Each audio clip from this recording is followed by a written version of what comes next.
Finally, the foreclosures are adding up big time now. Finally, the inventory is going to start building up, and that's going to drive down prices.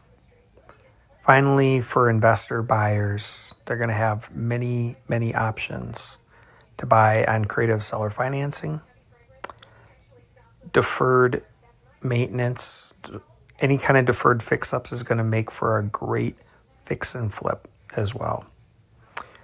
So it's going to be a great time to be an investor buyer. It's not a great time to be a motivated seller as the inventory starts to build up like it is in other states. It is going to start to happen more in Minnesota. So keep your eyes out for that. There are people trying to sell properties off the MLS at this time. There's been a lot of properties delisted on the MLS, so you're not necessarily getting the full picture of how many motivated sellers there are.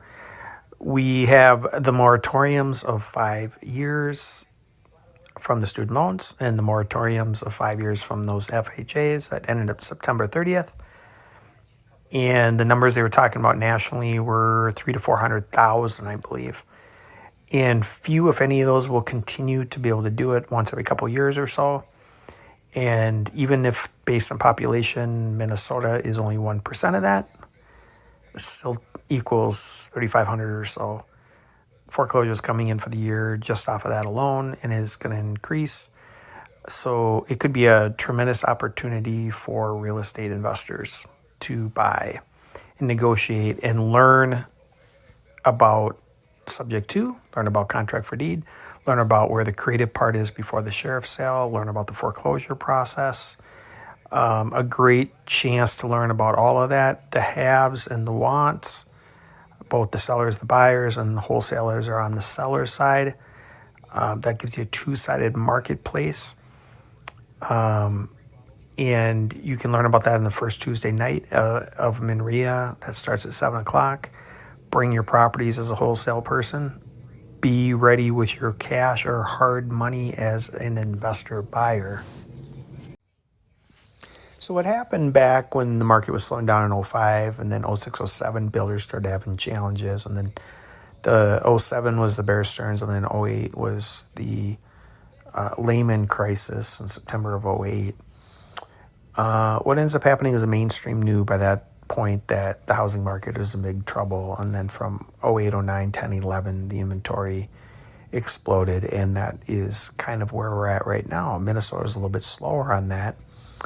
2012, the market started rebounding again, as I mentioned in previous videos, as we started to see the prices go down in 07 and then rebound in 2017. That is a 10-year window, which is a long time. So will we see that again in this 18-year cycle, or will it be a longer cycle, and will we see it take even longer? Those are all things to consider. We will have to see how it goes. As inventory goes up, we're going to see everything reverse from what started in 2012. So what was really happening was they dropped down the interest rates. The Fed were desperate, and they dropped the rates to really, really low, which was kind of like panic buying. It was fear of missing out, and everybody really wanted to get on those low interest rates. They just never thought they'd see something like that again. They kept the interest rates too low for too long. And then it ended up causing too much inflation in all of the economy, and the housing prices went way up. But with that, property taxes and insurance and labor maintenance and all that went up with inflation. That is now all going to reverse. The fear of missing out and the desire to have those low rates, as a lot of those rates are now being sold off into higher rates again. We're going to start to see everything reverse now. So because the inflation was the consequence of all of that through lifestyle creep and so forth, they had to keep those interest rates high, and we've now seen those interest rates high for about 3.5 years, and they continue to stay pretty high relative to where we saw things, right? So what will happen is the transactions are really low in the housing market. It's causing the defaults in credit cards and repos in cars, loans, and the student loan issues and the FHA mortgage defaults and all that kind of stuff. So as inventory continues to go up, unemployment continues to go up because they got to keep the profits high with the stock market and so forth to keep the shares high at the top, the ones that own the companies. And there's a few other bubbles that we got to work through as well. But you're now going to see as the inventory starts to rise because of all of this inflation, because of the high rates and so forth, they're going to have to bring down the prices back to where we were. The whole thing's going to reverse.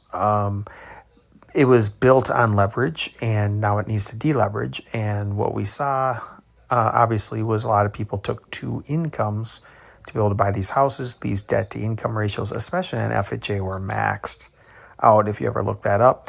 So as unemployment creates one to two people in the household that are unemployed, with these leveraged households that really required two incomes for household income to be able to afford maxed out debt to income ratio, one last job is all it's going to take for people to be completely over leveraged. We're starting to see people sell assets such as cars are cheaper, trucks are cheaper, and boats are being sold. They're going to try to raise money as people get behind on these foreclosures. The delistings are going to come back on the market. There are going to be some accidental landlords. As some of those get burnt out, they will list those houses as well.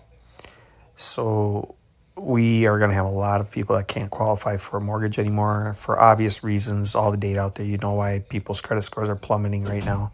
The buy now, pay later and all that stuff. So the writing's on the wall. Not nearly as many people are going to be able to get financing as houses sit on the market for a lot longer too. These are going to be contingent buyers that are going to need to sell their property. But a lot of people are going to be in this same boat. So just kind of watch out the whole thing reverse, which means prices are going to come down, which also means seller financing properties are going to be a lot more interesting. The amount down is going to be a lot lower. The interest rate, you're going to have to get really competitive if you're a motivated seller. And the more the inventory goes up, the more you're going to have to be a lot more competitive because that qualified buyer pool is really, really going to shrink. So again, really good opportunity for investors that are motivated to grow in this market. And then for the motivated sellers that are willing to identify and really admit that they're motivated and don't want to chase down the market, the falling knife, and just wait and lose everything and hand the keys back to the bank. If you want to actually save yourself and your credit and whatever's left of your money and savings, then you're going to go ahead and sell it on really creative terms or really great pricing. And keep in mind that the investors that come in to buy are going to be much tougher on you as far as the repairs that it needs and how much that costs in an inflationary environment and economy.